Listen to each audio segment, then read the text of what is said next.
వందనం, యేసువా స్తోత్రం, తండ్రి వందనం, తండ్రి స్తోత్రం, ఆత్మదేవా వందనం, ఆత్మదేవా స్తోత్రం, హల్లెలూయా, హల్లెలూయా, హల్లెలూయా. క్రీస్తు ప్రభునందు శ్రేమైన ఆరోగ్య మాత బిడ్డలారా, సోంపురం గ్రామస్తులారా, ఈనాడు ప్రత్యేకంగా ఈ 6వ నవదిన దివ్య బలి పూజలో మరియ తల్లి దేవునికి ఎంత ప్రియమైనదో తెలియజేయచ్చు. మనము కూడా అంతే ప్రియమైన వాళ్ళము అనే భావమును మనలో కలిగిస్తూ ధ్యానించే అంశమును ఈనాడు మీ ముందు పెడుతూ ఉండగా, తల్లి అయిన ఆ మరియ తల్లి మనందరితో ఉండి ఆ ప్రభుని మనసారా ధ్యానించే విధముగా చేసే భాగ్యాన్ని దేవాది దేవుడు తన యొక్క ఆత్మతో మనలందరిని నింపుచు ఈనాడు ప్రభు యొక్క వాక్కును మన యొక్క హృదయములో పదిలపరచడానికి ఫాదర్ జీవన్ కంటకాపల్లి ధ్యాన కేంద్రం నుండి వచ్చి ఉన్నారు. దేవాది దేవుడు తన యొక్క సేవకునకు తన యొక్క ఆత్మబలాన్ని ఇచ్చి ఆ తల్లి మనందరి యొక్క విన్నపములు ప్రభువుకు అందించే తల్లిగా, మన కొరకు నిత్యము ప్రార్థన చేసే తల్లిగా ఉంటుందని పలికే బంగారు మనసును ప్రభు ఆయనకు అనుగ్రహిస్తూ గొప్ప విశ్వాసాన్ని మనకు అందించే బిడ్డగా ఆశీర్వదించమని, ప్రభు వాక్కును వినే శక్తిని, ధ్యానించి పఠించే శక్తిని మనకు అనుగ్రహించాలని ఈనాడు యొక్క దివ్య బలి పూజలో ప్రార్థన చేయించు. ప్రత్యేకంగా ఈనాడు మన యొక్క గ్రామంలో ఉన్న వృద్ధులందరికీ ఆయురారోగ్యాలను ప్రసాదించులాగున ఈ యొక్క దివ్య బలి పూజను సమర్పించమని మనసారా ఫాదర్ గారిని వేడుకొనొచ్చు. ప్రత్యేకంగా ఈనాడు దివ్య బలి పూజలో పెట్టించుకుంటున్న వారు కార్ది స్త్రీను శాంతి కుటుంబంలో ఆయురారోగ్యాలను ప్రభు అనుగ్రహించాలని, ఉషారాణి సుధారానికి కావలసిన జ్ఞానాన్ని, తెలివితేటలను అనుగ్రహిస్తూ బంగారు భవిష్యత్తును ఇవ్వాలని, ఎద్దు ప్రసాదు జోస్న వారి కుటుంబమును ఆయురారోగ్యములతో ఆశీర్వదించి దీవించాలని, వారి ఉన్న 3 బిడ్డలు మనస్విని, వర్షిని, వర్షితులకు కావలసిన జ్ఞానాన్ని, తెలివితేటలను, ఆయురారోగ్యాలను ప్రసాదించి బంగారు భవిష్యత్తును ఆ బిడ్డల కొరకు ప్రభు అనుగ్రహించాలని, బల్లా వీరేంద్ర కమల వారి యొక్క కుటుంబంలో శాంతి, సమాధానం, ప్రేమ, ఐక్యతలను ప్రభు అనుగ్రహించాలని, చైత్రిక, వర్షిక దేవాదేవుడు వారికి కావలసిన ఆశీర్వాదాలను, జ్ఞానాన్ని అనుగ్రహిస్తూ కమలకు కావలసిన ఆరోగ్యాన్ని అనుగ్రహించాలని ఈ యొక్క దివ్య బలి పూజలో ప్రార్థన చేయించు. మనకున్న వ్యక్తిగతమైన అవసరాలను ప్రభునికి సమర్పించి ఈనాడు దివ్య బలి పూజను మన కొరకు ప్రార్థన చేయడానికి, వాక్కును మన కొరకు అందించడానికి వచ్చిన ఫాదర్ గారిని సోంపురం గ్రామస్తులుగా అందరం గట్టిగా చప్పట్లు కొట్టి మన మధ్యకు ఆహ్వానిస్తూ ఈనాడు మన అందరి కొరకు దివ్య బలి పూజను సమర్పించమని ప్రార్థించుదాం.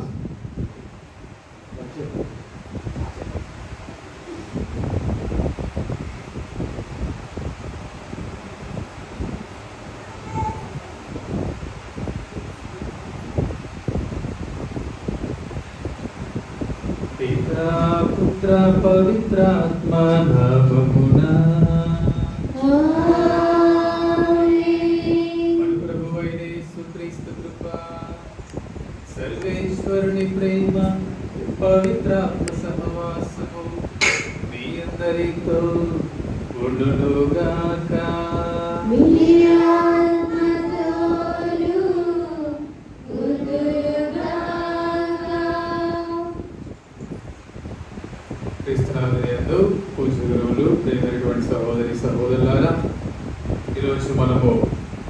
పరిశుద్ధ మరియ తల్లి యొక్క పండుగను ఆరోగ్యమాతగా కొనియాడబడుతున్నటువంటి మన మరియ తల్లి యొక్క పండుగను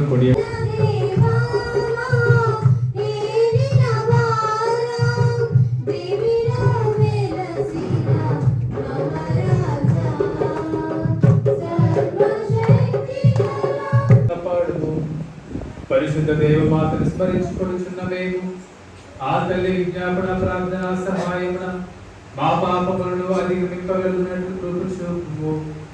నీతోను పవిత్రాత్మతోను కలిసి యుగయుగములు జీవించు పాలించు మా ప్రభువును నీ కుమారుడైన యేసుక్రీస్తు ద్వారా ఈ మనవి చేయుచున్నాము.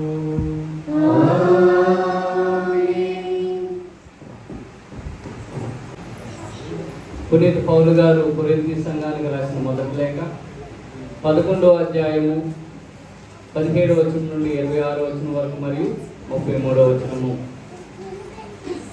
కానీ ఇక చెప్పబో ఉత్తర్వుల్లో మేము పొగడను, ఎలన మీ సమావేశములు నిజముగా మంచి కంటే చెడుని ఎక్కువగా చేయుచున్నవి.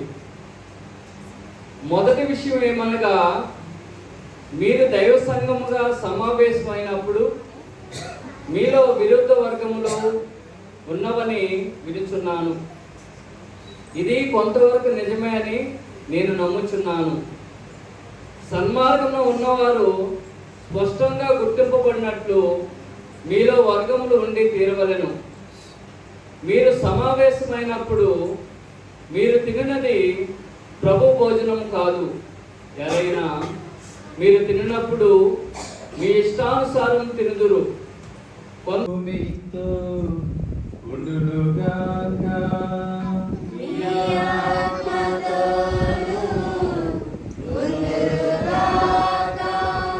పునీత లూకా గారు రాసిన పవిత్ర సువిశేషములోని భాగము.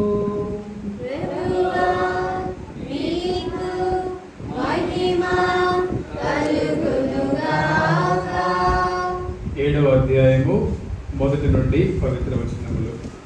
పునీత లూకా గారు రాసిన శుభవార్త 7వ అధ్యాయము 1 నుండి 10 వచనములు. యేసు బోధించుట ముగించి కఫర్నాము చేరెను. అక్కడ ఒక శతాధిపతికి ప్రియమైన దాసుడు ఒకడు వ్యాధితో బాధపడుచు మరణావస్థలో ఉండేది. ఆ శతాధిపతి యేసును గూర్చి విని యూదుల పెద్దలను ఆయన యొద్దకు పంపి తన దాసుని స్వస్థపరుపరమ్మని కోరాను. వారు యేసును సమీపించి, ఆ శతాధిపతి తమ అనుగ్రహములకు యోగ్యుడు, అతడు మన జాతిని ప్రేమించువాడు, మన కొరకు సోదరులారా, ఈరోజు మనం చదివినటువంటి సువిశేష పట్టణము లూకా శుభవార్త 7వ అధ్యాయము 1 నుండి ఉన్నటువంటి వచనములలో మనము శతాధిపతి యొక్క స్వస్థత గురించి మనం చూస్తూ ఉన్నాం. శతాధిపతి సేవకుని యొక్క స్వస్థత. శతాధిపతి సేవకుని యొక్క స్వస్థత. ప్రియమైనటువంటి సహోదరి సహోదరులారా, ఈ యొక్క లూకా శుభవార్త 7వ అధ్యాయము 9వ వచనంలో మనము క్రీస్తు ప్రభువు ఆశ్చర్యపడుతున్నటువంటి సంఘటనను మనం చూస్తూ ఉన్నాం. ఎవరు ఆశ్చర్యపడుతున్నారు? క్రీస్తు ప్రభువు ఆశ్చర్యపడుతున్నటువంటి సంఘటన. ఇదే క్రీస్తు ప్రభువు వేరే ఒక సందర్భంలో కూడా ఆయన చాలా ఆశ్చర్యపడ్డారు. అది ఎక్కడో చెప్పగలరా? చెప్పండి. సోమపురం గ్రామస్తులు దేవుళ్ళలో విశ్వాసం ఎక్కువగా ఉన్న వాళ్ళు, దేవుడి యొక్క వాక్యం అంటే చాలా ఇష్టం ఉన్న వాళ్ళు, దేవుడి యొక్క వాక్య ప్రకారము జీవిస్తున్న వాళ్ళు. అవునా? అవునా కదా? నాకు తెలియదు పెద్దగా, నేను అనుకుంటున్నాను అలాగే. అవునా అంటే మీరు అవునని ఖచ్చితంగా గట్టిగా చెప్తే నేను నమ్ముతాను. అది అవునా కదా? కొంతమంది అవునంటారు, కొంతమంది కాదంటారు, కొంతమంది సరే చూద్దాం, ఎవరు అవునంటారు చూద్దాం అని చెప్పేసి చూస్తున్న వాళ్ళు కూడా కొంతమంది ఉన్నారు. నా మాట మీకు అందరికీ వినబడుతుంది కదా. అయితే కరణీయ స్త్రీ యొక్క విశ్వాసాన్ని చూసినప్పుడు కూడా క్రీస్తు ప్రభువు ఆశ్చర్యపోయాడు. అవునా? అమ్మా, నీ విశ్వాసము మెచ్చదగినది అని చెప్పేసి ఆయన ఆ కరణీయ స్త్రీతో పలుకుతూ ఉన్నాడు. ఈరోజు క్రీస్తు ప్రభువు సైతము ఆశ్చర్యపడినటువంటి ఒక సంఘటన గురించి మనము చదువుతూ ఉన్నాం. క్రీస్తు ప్రభుని సైతము ఆశ్చర్యం కలిగించినటువంటి సంఘటన ఏంటి అంటే శతాధిపతికి ఉన్నటువంటి విశ్వాసం. Praise the Lord. Hallelujah. Hallelujah. ఈరోజు నీకు నాకు కూడా ఒక గొప్ప శక్తిని క్రీస్తు ప్రభువు అనుగ్రహించాడు. దేవాది దేవుడు చేసినటువంటి అద్భుతాలకు మనము ఆశ్చర్యచకితులు అవుతాం. అవునా? ఆయన చేసినటువంటి అద్భుతాలు ఆ రోజులో ఆ యొక్క కాలంలో క్రీస్తు ప్రభు చేసినటువంటి అద్భుతాలను చూసి ఎంతో మంది ఆశ్చర్యపోయారు. ఆయన చేసినటువంటి అద్భుతాలు చూసి చాలా మంది ఆశ్చర్యపోయారు. అయితే క్రీస్తు ప్రభు సైతము ఆశ్చర్యపోతూ ఉన్నాడు అంటే అది చాలా చాలా గమనింపదగినటువంటి ఒక విషయం. మన యొక్క సమాజంలో ఉన్నటువంటి రాజకీయ నాయకులు ఉదాహరణ తీసుకుంటాం. మన గ్రామంలోనే అధికారంలో ఉన్నటువంటి రాజకీయ నాయకులు ఎవరైనా సరే ఉన్నప్పుడు ఆ యొక్క రాజకీయ నాయకుడి ఇంటికి ఎవరైనా ఒక అంతస్తు లేనటువంటి వాళ్ళు వెళుతూ ఉన్నప్పుడు ఆ వ్యక్తిని, ఆ అధికారంలో ఉన్న వ్యక్తి వచ్చి గౌరవంతో స్వీకరిస్తే, తనతో పాటు కూర్చోబెట్టుకుని మాట్లాడితే ఆ వ్యక్తి గురించి మనం ఎన్ని గొప్పలు చెప్పుకుంటాం కదా. ఆయన చాలా గొప్పవాడని చెప్పేసి మనందరం కలుస్తూ ఉంటాం. ఇదే విషయము అక్కడ కూడా జరిగింది. మీరు నా ఇంట అడుగుటకు నేను యోగ్యుడను కాను అని చెప్పి ఆ శతాధిపతి తనను తాను తగ్గించుకుని ఆయన క్రీస్తు ప్రభు చెంతకు తన సేవకులు పంపుతూ ఉన్నాడు. అంటే ఆయనకు నేను పిలిస్తే ఆయన రావాలనేటువంటి ఆయన గర్వం లేదు. దానికి బదులుగా ఆయన వద్దకు తన యొక్క మిత్రులను పంపించి, మీరు నా ఇంట ప్రవేశించడానికి నేను యోగ్యుడని కాదు అని చెప్పేసి ఆయన తనను తాను తగ్గించుకుని ఆయన జీవిస్తూ ఉన్నాడు. ఇది ఆయనకు ఆశ్చర్యం కలిగించినటువంటి ఒక విషయం. క్రీస్తు ప్రభుకి ఆశ్చర్యం కలిగించినటువంటి ఒక విషయం. మనము పరిశుద్ధ గ్రంథంలో చదువుతూ ఉన్నాం, తనను తాను తగ్గించుకునే వాడు హెచ్చింపబడును. మనం ఏ విధంగా జీవించాలంటే మనల్ని మనం తగ్గించుకుని జీవించాలని చెప్పేసి ధర్మశాస్త్రం మనందరికీ కూడా బోధిస్తూ ఉంది. అయితే అది బోధనలకు మాత్రమే అది పరిమితమైపోతుంది. ఆనాడు యూదులుగా ఉన్నటువంటి చాలా మందికి లేనటువంటి ఒక లక్షణం ఇది. వారిని తగ్గించుకుని వారు జీవించడం అనేది. వారికి విశ్వాసం ఉంది అని చెప్పుకుంటున్నారు, కానీ వారిని వారు తగ్గించిన వారు జీవించలేకపోతున్నారు. విధవరాల యొక్క ఇంటికి వెళ్ళినప్పుడు ఒక మంచి ప్రదేశం వారికి లభించకపోతే అక్కడ కూర్చోవడానికి వారికి ఇబ్బంది. ఎవరైనా ఒక వేదికకు పిలిచినప్పుడు దానిలో ప్రధాన ఆసనముల కోసం వాళ్ళు పాటుపడుతూ ఉన్నారు. నీకు ఏ కుర్చీ కావాలి, నాకు ఏ కుర్చీ కావాలని చెప్పేసి వాళ్ళు ఆ యొక్క కుర్చీలలో వారికి గొప్పతనాన్ని వాళ్ళు వెతుక్కుంటున్నారు తప్పించి ఒకరి కోసం ఒకరు, అంటే వేరొకరి కోసము ఒక ప్రధాన ఆసనాన్ని త్యాగం చేయగలిగినటువంటి ఆ యొక్క తగ్గింపుతనము వారికి లేకుండా పోయింది. ఆ యొక్క ఆనందాన్ని మనందరం పంచుకుంటున్నామని అర్థం.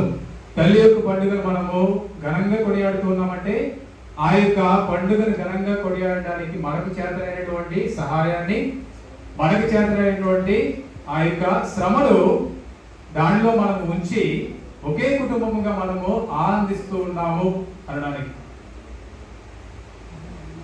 సోమవారంలో వీడియో తీసేవాళ్ళు ఎక్కువ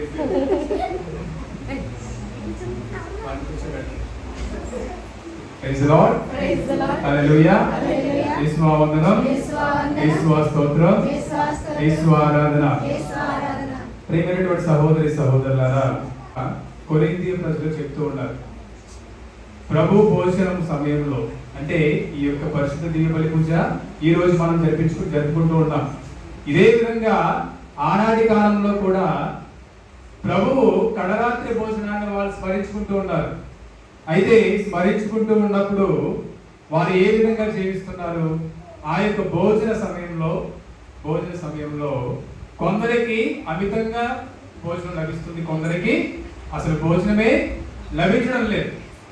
ఇటువంటి వర్గాలు ఉన్నటువంటి ఆ యొక్క సమూహాన్ని ఉద్దేశించి పౌలు గారు పలుకుతున్నటువంటి మాట, నేను ఇక మీదట మిమ్మల్ని ఎవరిని కూడా నేను పొగడను.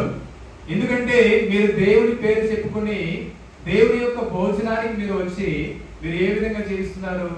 వర్గాలు ఏర్పరచుకుని మీరు జీవిస్తున్నారు. కాబట్టి ఇక మీదట నేను మిమ్మల్ని పొగడను అని చెప్పేసి ఆయన పలుకుతూ ఉన్నాడు. 18వ వచనం చదవండి. మొదటి విషయం ఏమనగా, మొదటి విషయం అంటే మిమ్మల్ని పొగడకుండా ఉండడానికి ఉన్నటువంటి మొదటి విషయం ఏంటి? చదవండి. మీరు దైవ సంఘముగా సమావేశమైనప్పుడు మీలో విరుద్ధ వర్గములు ఉండవని వినుచున్నాను. ఇది కొంతవరకు నిజమే.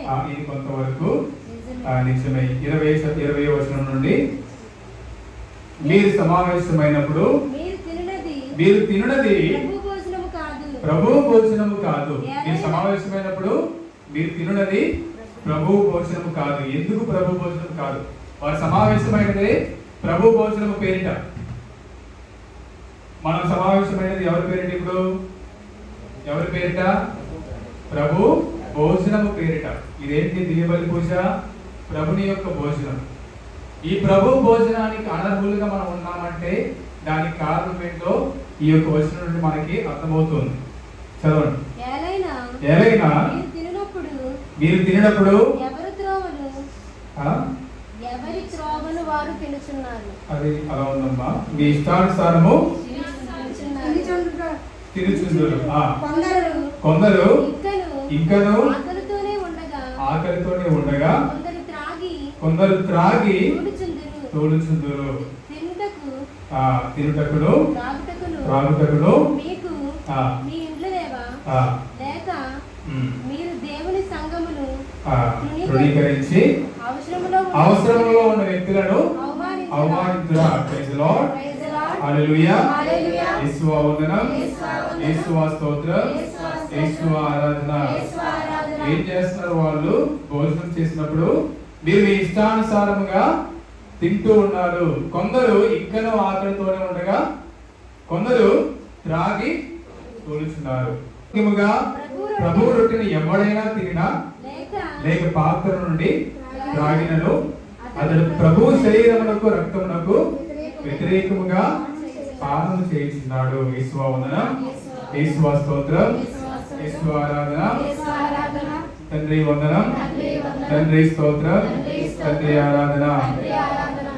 ప్రియమైనటువంటి సహోదరి సహోదరులారా, 33వ వచనం చదవండి. కాబట్టి సోదరులారా, ప్రభు భోజనమున పాల్గొనుటకు సమావేశమైనప్పుడు మీరు ఒకరికొకరు వేచి ఉండు. కాబట్టి ప్రభు భోజనంలో మీ వలె మీరు మీకు పొరుగు వారిని కూడా పరిగణించండి అని మాత్రమే పౌలు గారు వారికి చెబుతున్నారు. ఎప్పుడైతే ఆ విధంగా మీరు పరిగణించలేదో అప్పుడు మీరు ప్రభు భోజనాన్ని స్వీకరించడానికి అర్హులు కాదు. అప్పుడు మీరు అర్హత లేకుండా ప్రభు భోజనాన్ని భోజించినట్లుగా అర్థం. ఎందుకు ఇవన్నీ చెబుతున్నానంటే మన యొక్క విశ్వాసము ఎక్కడ వరకు పరిమితమై ఉంది అని చెప్పి ఒకసారి మనము ఆత్మ పరిశీలన చేసుకోవడానికి ఈ విషయాలన్నీ కూడా మనం ధ్యానం చేసుకుంటూ ఉన్నాం. మనందరం ఐక్యతగా జీవించాలని క్రీస్తు ప్రభువు ఆనాడు తన యొక్క శరీరాన్ని మనందరికి అందిస్తే ఈరోజు పరిశుద్ధ దివ్యబలి పూజలో పాల్గొంటున్నటువంటి మనందరం కూడా మన యొక్క మనస్సులను మనం ఒకసారి ఆత్మ పరిశీలన చేసుకోవాలి. కుటుంబంలో సైతము ఒక్కరిగా జీవించలేనటువంటి పరిస్థితుల్లో మనందరం ఇప్పుడు జీవిస్తూ ఉన్నాం. కథోలిక బిడ్డలము, క్రైస్తవులము, దేవుడిని నమ్ముకున్నటువంటి వారమైనటువంటి మనమే మన యొక్క కుటుంబంలోనే అన్నా చెల్లెలకు, తమ్ముడు అక్కలకు విభేదాలు. దేని రీత్యా విభేదాలు? దేని రీత్యా వస్తాయి? చిన్నప్పుడు అందరూ బాగానే ఉంటారు, అవునా? అన్నయ్య చెల్లికి అన్ని చక్కగా కొని పెడతాడు, తమ్ముడు అక్కని ఎంత బాగా చూసుకుంటాడో, అక్క తమ్ముళ్ళకి ఆ యొక్క అనుబంధం అనేది చాలా చూడముచ్చటగా ఉంటారు. చిన్న అమ్మాయి వచ్చి అన్నయ్య నువ్వు తిను అని చెప్పేసి పెడితే ఎంత బాగుంటుందో చూడడానికి కదా, చాలా బాగుంటుంది. లేకపోతే ఒక వయసు వచ్చినప్పుడు కూడా ఒక మంచి దుస్తులను చెల్లికి బహుమతిగా, చెల్లి రాఖీ కట్టినప్పుడు ఒక బహుమతిగా ఇస్తే అది చెల్లి ఎంత ఆనందపడుతుందో ఇవన్నీ అవుతున్నారు. క్రియలు లేనటువంటి విశ్వాసము వ్యర్థం అని చెప్పేసి. ప్రియ సహోదరి సహోదరులారా, శతాధిపతి యొక్క విశ్వాసము క్రియలతో కూడినటువంటి విశ్వాసం. అందుకనే అది ఆ యొక్క క్రీస్తు ప్రభువుని ఆశ్చర్యము కలిగించింది. ఆయన క్రీస్తు ప్రభువుని తన యొక్క గృహంలో స్వీకరించడానికి సైతము ఆయన తనకు అర్హతను ఆయన చూపించలేకపోయాడు. అది క్రియల్లో చూపించినటువంటి విశ్వాసం. అదే విధముగా మనం ఐక్యతతో జీవిస్తేనే మనము మన యొక్క విశ్వాసాన్ని క్రియలలో మనము చూపిస్తున్నట్లుగా అర్థం. ప్రభు యొక్క ఈ యొక్క దీవెనల కోసం మనం పాల్పంచుకుంటూ ఉన్నామంటే, ఒకవేళ ఆ యొక్క ఐక్యత అనేది మన యొక్క హృదయంలో లేకపోతే మనము నిజంగా క్రీస్తు ప్రభుని యొక్క విశ్వాసంలో మనము ఇంకా తక్కువ స్థాయిలో మనం జీవిస్తూ ఉన్నట్లే. ప్రైజ్ లార్డ్, హల్లెలూయా. ఒకవేళ మన యొక్క సహోదరి సహోదరులను ఒక విశ్వాసపు కుటుంబంగా మనం భావించకపోతే మనం ఇంకా ఆ యొక్క విశ్వాసంలో ఎదగనట్లే. కేవలం మన యొక్క విశ్వాసము ఆ క్రియలు లేనటువంటి విశ్వాసముగా అది ఉండిపోతున్నట్లే. పక్షులు వెళుతూ ఉన్నప్పుడు వెనకాల ఉన్నటువంటి పక్షులు ఎప్పుడు కూడా గట్టిగా శబ్దం చేసుకుంటూ వెళ్తాయంట. ఎందుకంటే ముందు వెళ్తున్నటువంటి పక్షికి ఈ యొక్క ప్రక్క నుండి వచ్చేటటువంటి ఆపదలు అది గ్రహించలేదు. ఎందుకని పక్కన దానికి ఆ కంటికి వెనకాల ఒక పక్షి, వేరే పక్షి అడ్డు వస్తుంది ఆ యొక్క వెనకాల ఉన్నటువంటి ఆపదలను చూడడానికి. అప్పుడు ఆ యొక్క పక్షులన్నీ కూడా ఏం చేస్తాయి, వెనకాల ఉన్నవన్నీ కూడా గట్టిగా అరుస్తూ మనకి ఏ ఆపద లేదు, ముందుకు వెళ్ళవచ్చు అని చెప్పేసి ఆ పక్షికి అవి చెబుతూ ఉంటాయంట. ఎప్పుడు కూడా ఆ యొక్క ముందున్నటువంటి పక్షిని ప్రోత్సాహపరుస్తూ అవి వెళుతూ ఉంటాయి. మన యొక్క సంఘంలో ఉన్నటువంటి నాయకులు, అంటే నాయక స్థానంలో ఉన్నటువంటి వాళ్ళందరికీ కూడా మనం ఏం చేయాలి? ప్రోత్సాహాన్ని అందించాలి. మేము నీతో ఉన్నాము, నీవు మా నుండి వేరు కాదు అనేటువంటి ఆ యొక్క భావనను మనము కలిగించాలి వారికి. ఆ యొక్క మనోభావంతో మనం జీవించాలి. వారు చేస్తున్నటువంటి తలపెట్టినటువంటి ప్రతి కార్యం కూడా అది విజయవంతంగా ఉండడానికి మన వంతు సహాయాన్ని మనం ఇవ్వాలి అని చెప్పేసి ఈ యొక్క పక్షుల నుండి మనము నేర్చుకోవచ్చు. ఇంకా వీటికి ఉన్నటువంటి అరుదైన లక్షణం ఏంటంటే, ఈ యొక్క పక్షులలో ఏదైనా ఒక పక్షికి అనారోగ్యం వచ్చింది అనుకోండి, అప్పుడు ఆ పక్షితో పాటు ఇంకొక 2 పక్షులు కూడా ఏం చేస్తాయంటే దానితో పాటు కిందకు దిగి ఈ యొక్క పక్షి దానికి ఉన్నటువంటి ఆ యొక్క రోగం పోయేంత వరకు కూడా దానితో ఉండి దానికి కావాల్సినటువంటి పరిశీలనలన్నీ చేసి మళ్ళీ ఆరోగ్యంగా ఉన్నప్పుడు ఆ 3 పక్షులు కూడా, లేకపోతే 5 పక్షులు కూడా మళ్ళా దాని యొక్క ప్రయాణాన్ని అవి కొనసాగిస్తాయి. అంటే దేవతలు చెప్పినప్పుడు నీ చిత్తము ప్రకారము అది జరుగును గాక అని చెప్పి ఆమె స్వీకరించి ఎంతో జాగ్రత్తగా ఆ యొక్క గర్భాన్ని ఆమె మోసింది. ఈజిప్ట్కి వెళ్ళమని చెప్పి ఆ యోసేపు గారికి దేవదూత ప్రత్యక్షమై చెప్పినప్పుడు ఆమె గర్భంతో ఉంది. అది ఎంతో కష్టమైనటువంటి ఒక విషయం. అయినా సరే ఆమె ఏం చేసింది? వేరే ఒక మాట లేకుండా ఆ యొక్క యోసేపు గారు వెళదామని చెప్పినప్పుడు వెంటనే ఆమె సిద్ధపడింది. ఇంకా వేరే ఏ విషయాన్ని గురించి కూడా ఆమె ఆలోచించలేదు. ప్రియ సహోదరి సహోదరులారా, తన యొక్క జీవితం అంతా కూడా మరే తల్లి తన యొక్క విశ్వాసాన్ని క్రియల రూపంలో ఆమె చూపించింది. విధేయతతోని, విశ్వాసంతోని, దేవుడి పట్ల ప్రేమతోని, పరుల పట్ల ప్రేమతోని ఆమె జీవించగలిగింది. అందుకని తనకి కష్టాలు వచ్చినప్పుడు కూడా ఈ యొక్క శ్రమలన్నీ కూడా ఆమె అనుభవించినప్పుడు ఆమె ఆ యొక్క విశ్వాసాన్ని కోల్పోకుండా ఆమె జీవించింది. ఆ యొక్క విశ్వాస ప్రయాణాన్ని ఆమె విజయవంతంగా పూర్తి చేయగలిగింది.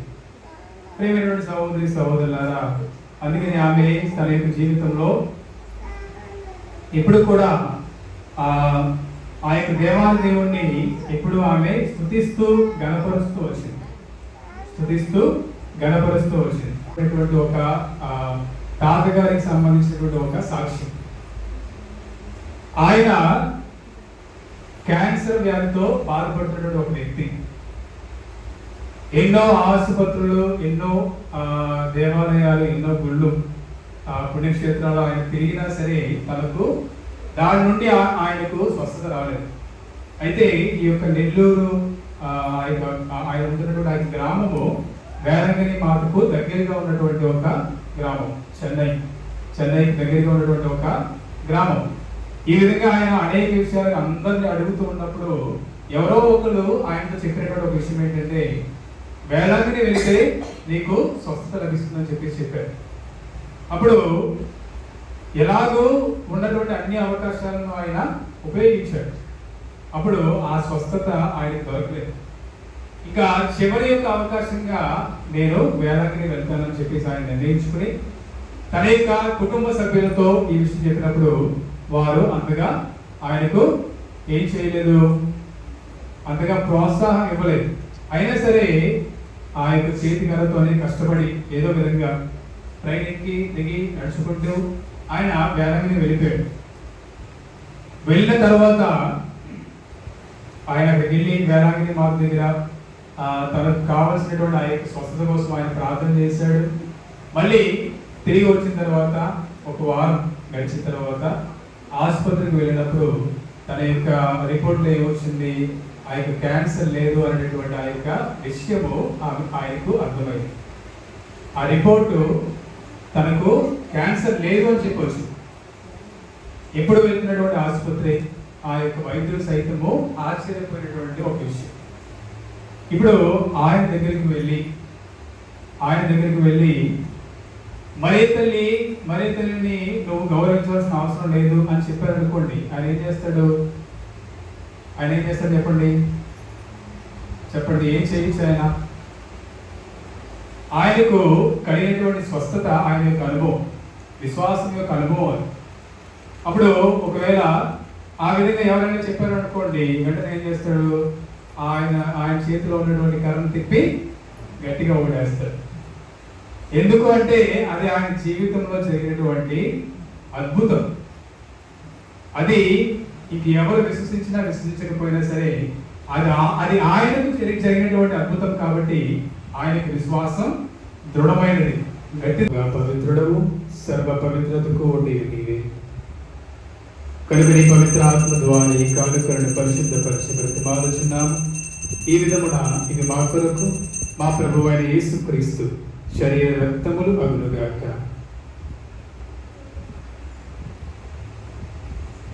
అతడు అప్పగింపబడనున్న రాత్రి అప్పమును అందుకుని నీకు కృతజ్ఞతావందనములు చెప్పి స్తుతించి త్రుంచి శిష్యులకు ఇచ్చుచు ఇట్లనెను, మీరందరూ దీనిని తీసుకుని భుజింపుము. ఏలైనా ఇది మీ కొరకు అప్పగింపబడనున్న నా శరీరము.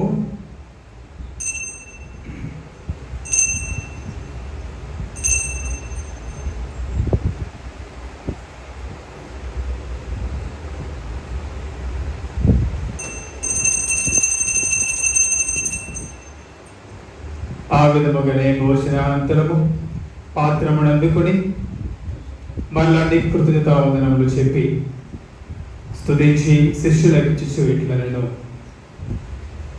మీరందరూ దీనిని తీసుకుని దీని నుండి పానము చేయుడు. ఏలైనా ఇది నూతన నిత్య నిబంధన యొక్క నా రక్తపు పాత్రం. ఇది మీ కొరకును అనేకుల కొరకును పాప పరిహారమునకై దానమోయబడును. దీనిని నా జ్ఞాపకార్థము చేయుడు.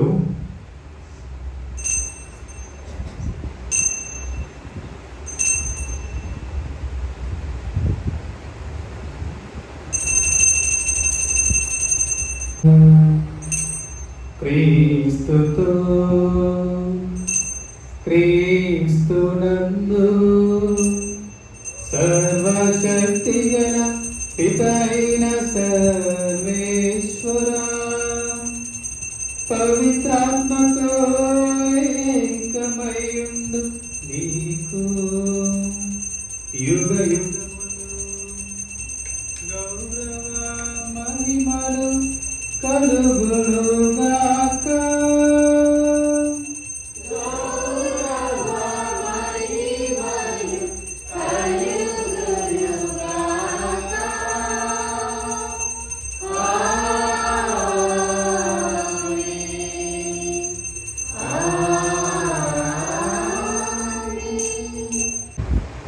ఇదిగో సర్వేశ్వరుని గొర్రెపిల్ల, ఇదిగో లోక పాపములను పరిహరించిన ప్రభు. ఈ లోకంలో విశ్వాసం అనేటువంటి గొప్ప శక్తిని మనందరికీ ప్రసాదించినటువంటి గొప్ప దేవుడు. ఈ ప్రభువు ఎందుకు పిలువబడిన మనందరం ధన్యులము.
అతని నామము పవిత్రమైనది.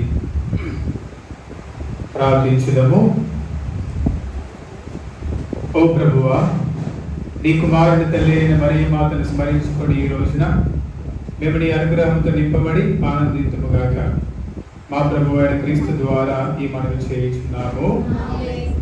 నేనటువంటి సహోదరి సహోదరులారా, ఈరోజు మీ యొక్క గ్రామానికి వచ్చి మీతో పాటు ఈ యొక్క దీపాల పూజలో పాలు పంచుకోవడానికి నాకు యొక్క అవకాశాన్ని దయచేసినటువంటి ఆనంద్ ఫాదర్ గారికి ప్రత్యేకంగా మనస్ఫూర్తిగా కృతజ్ఞతలు తెలియజేస్తున్నాను. ఇంకా ఆయన నన్ను మన పండుగకు కూడా ఆహ్వానించి ఉన్నారు.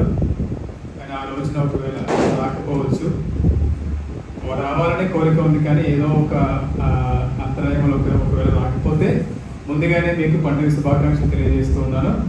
ఆ యొక్క పండుగను మీరందరూ కూడా సంతోషంగా ఆనందంగా జరుపుకోవాలని, మరి తల్లి యొక్క దీవెనలు ప్రార్థన సహాయము మీ అందరి కుటుంబాల్లోనికి ధారాళంగా కుమ్మరించబడాలని మనస్ఫూర్తిగా నేను ప్రార్థన చేస్తూ ఉన్నాను. అదేవిధంగా మేమందరినీ కూడా కంటగపల్లి ధ్యాన కేంద్రానికి ఫాదర్ గారి యొక్క అనుమతితో మనందరినీ కూడా అక్కడికి ఆహ్వానిస్తూ ఉన్నాను. ఫాదర్ గారు ఇప్పటికీ మొన్న మీ ఫాదర్ గారు కూడా మా దగ్గరికి వచ్చారు, మంచిగా ప్రసంగం చెప్పారు. ఆయనతో పాటు చాలా మంది తీసుకొచ్చారు. అదేవిధంగా పరిశుద్ధ కన్య అయిన మరియమాత ప్రసవము ద్వారా మహాకనికరముతో మానవ విమోచనము తలపెట్టిన దేవుడు మేము దీవించి మీకు అపారమైన స్వర్గ సంపదను దయచేయుగాక. మరియమాత ద్వారా జీవితకర్తను పొందాలనుకునే మీరు ఆమె అందజేయ సహాయంలో భద్రతను గుర్తింతురుగాక. పరిశుద్ధ మరియమాత మహోత్సవం ఘనముగా కొనియాడటకు ఈరోజు భక్తితో ఇక్కడ సమావేశమైన మీరు ఆధ్యాత్మిక ఆనంద మోసు వరములను స్వర్గీయ బహుమతులను మీతో పాటు తోడ్పడి వెళ్తురుగాక. సర్వశక్తి గల సర్వేశ్వరు నీకు ఆశీర్వాదం మీపై దిగి వచ్చి సర్వదా మీతో ఉండునుగాక. పిత పుత్ర పవిత్రాత్మ నామమున. పూజ సమాప్తమైనది. సమాధానంతో వెళ్ళి ప్రభు ప్రేమలో సేవలో